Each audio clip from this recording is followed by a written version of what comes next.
A new UFO report was drafted by the Spanish UFO research team El EMISARIO with the capture on camera of a giant UFO on a beach in Barcelona on March 15, 2020.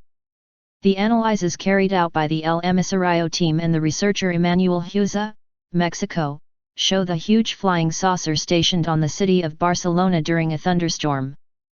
The researchers ruled out any makeup or special effects with CGI graphics, but we await further scientific analysis of the footage recorded with a camera.